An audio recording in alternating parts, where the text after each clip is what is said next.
Your Excellency, the President of the Federal Republic of Nigeria, President Bola Ahmed Tinubu,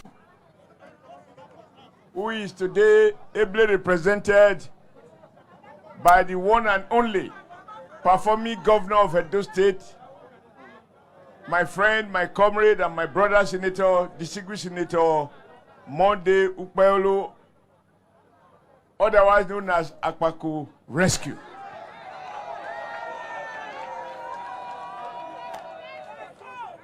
Let me specially acknowledge and with profound respect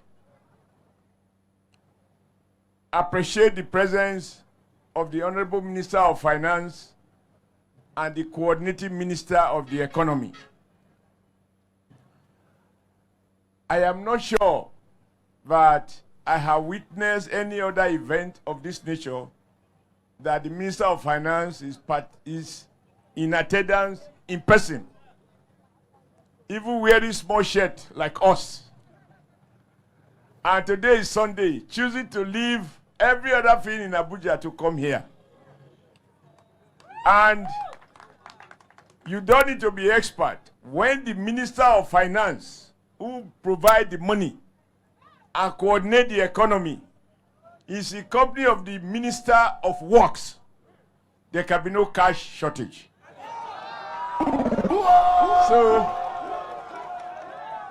it's a wonderful day for Edo people. It's a wonderful day for Delta people. It's a wonderful day for Nigerians. And I think this is what it should be. That minister want to eyemark projects that is called upon to finance, so that there can be no gap between what the papers are saying and what is actually on ground. So, Honorable Minister of Finance, we are very honored and grateful for your personal attendance of this event and for some of the commitment you made, which I have no right to disclose, because when I took oath of office, we said that we shall not disclose anything that shall become known to us as a result of the office we are elected to hold. But thank you, sir. And of course, the Edo Minister of Works.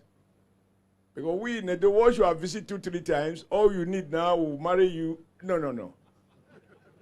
Because I know you are a Catholic, so you are not a title.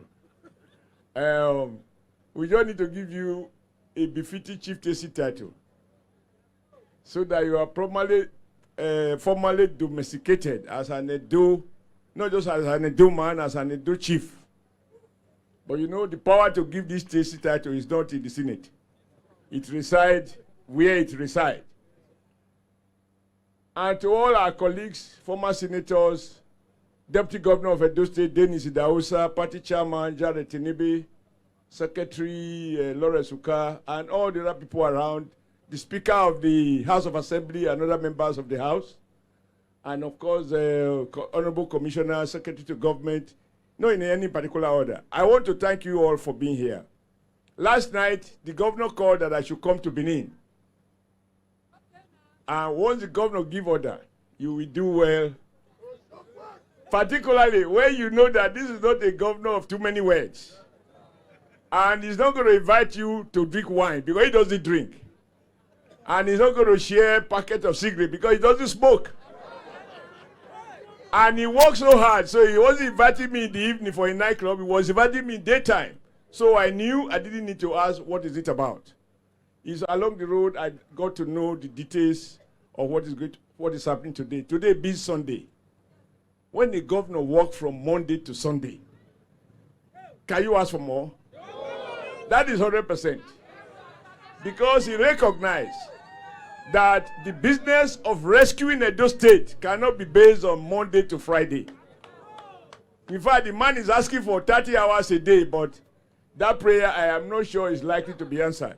You will have to squeeze all you want to do into 24 hours, including small sleep, which he needs to be able to function. I am honored, Your Excellency, Mr. Governor, for inviting me again to witness this event, and for the warm company of the Minister of Finance and the Minister of Works. I think Pastor said everything that anybody needed to say. You know, in my campaign, which I believe Monday also shared then, I'm able to call him Monday because I'm Adams.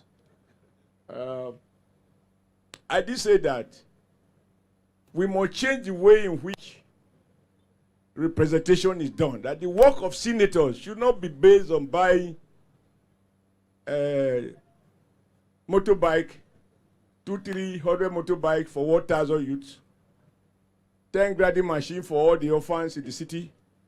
These are okay, but you don't need to be a senator to do any of those. My understanding of the work of the parliament is to ensure that every constituent, and now in this case our own constituency, gets sufficient share of federal resources and federal attention. That for me is what the National Assembly is about. And I've always said that my mission in Abuja is not to lament what doesn't work. My mission in Abuja is to join other colleagues to draw attention to what is not working, but more importantly, to think through how we can make it work so that Nigeria can really enjoy the renewed hope of President Bola Ahmed Tinubu. And I think that is what we have tried to do. But as we were coming today, we talk about, somebody asked me about technocrats. Now you can see the difference. When people are bereft of ideas, they take cover. That they can't mingle with the people, they can't go out because they are technocrats. As if technocracy is about being in the office. But who is a better technocrat than, if you look at the CV of our Minister of Finance? He's an accomplished technocrat, but also a resourceful politician. He understands that if the roads are bad, those who travel through bad roads are likely to vote the other way. He needs to understand that. And he needs to see the faces of the people, so he doesn't need to rely on television to be told that Edo people are so happy with President Bola Ahmed Tinubu. Because all previous presidents, including when I was national chairman, we didn't get presidential attention the way we are getting it today under President Bola Ahmed Tinubu. But also, I think Pastor made the point that the Minister of Work is an accomplished engineer. So if you say you are a technocrat, in what field? Technocrat as a political side, this is an accomplished engineer who also understands that you don't sit in Abuja and engineer the roads of the country. His being a technocrat does not purge him of political sensitivity, that you must meet and interface, and people need to see you, test of body language, that you believe in looking at where you are putting money. So, Honorable Minister, you are making the point that to be a politician is not to suggest that you don't have other skills. Because you are an accomplished, before you became governor and now minister, an accomplished engineer in your own right. And I think the president made a fantastic choice in having these rare combinations. And the benefit is what we are getting. You know, I am not used to making long speeches. Yes. Short man, short speech. This law must be obeyed. I don't want to be like the road transport chairman. But I think the point must be made, because I understand some people were raising issues about the partnership and the toll gates, etc. When I was president of Nigeria Labour Congress, we woke up one day and found that President, then as he then was President Olusegun Obasanjo, ordered the demolition of all the toll gates in the country, including the one that used to be around the Nautokam, Oluko area. I wanted to know whether you sabi Benin well. Around the Oluko area. And I argued then, and I still believe it to be the truth, that the president doesn't have power to destroy toll gates that were established by law without that law being repealed. The parliament then couldn't say it, but we did. And that the whole idea is that even for the human body, it requires maintenance. Why do we take health insurance? You take health insurance so that should you fall ill, even if you don't have money, the fact of your insurance cover will ensure that you have access to a qualified medical doctor. Life is like that. So building road is good, but it's even better when you make provision for the maintenance of that road. Whether you are talking of China, where they run what they call communism with Chinese, or capitalism with Chinese characteristics, or you go to America, or you go to Canada, or you go to wherever, Ghana, roads are maintained on daily basis, as those who use the road pays for the wear and tear of the road. I think Nigerians must establish this culture so that we don't keep on rebuilding one road every 5 minutes. And I'm done. Oh, you are bringing me Akachi too much. But thank you. It's so quiet. So I think for me, we have to find a lasting solution that after building roads, those who drive big trucks on those roads must pay for using the road. And that money must be reinjected in maintaining those roads. When I was growing up, we used to have what they call slow men at work. In public works department, they maintain roads every day. So the roads must be maintained. We have to take insurance. The insurance will be that the roads are tolled and money collected is plugged back to daily maintenance of those roads. We don't need to re-award contract every 10 years or every 5 years. So let me conclude, Honorable Ministers, Your Excellency. Today you are here in your capacity as a president. So power day where.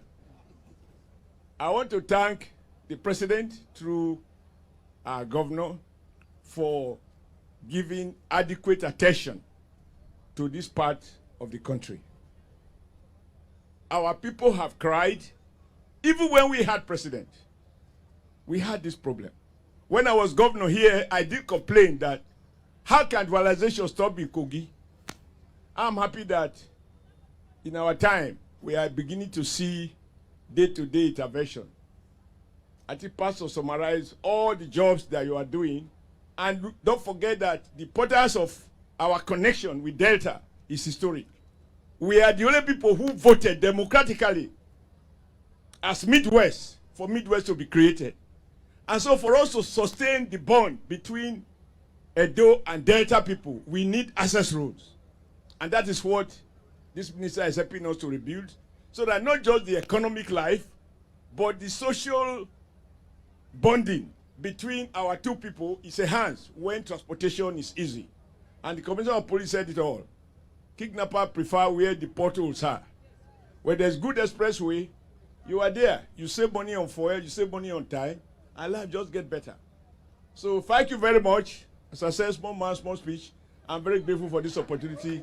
Mr. Governor, you are continuing to show that anything in Edo State is of interest to you. It's not about whether there is federal road, because there are no federal people. And you are making a statement to your immediate predecessor how not to make excuses.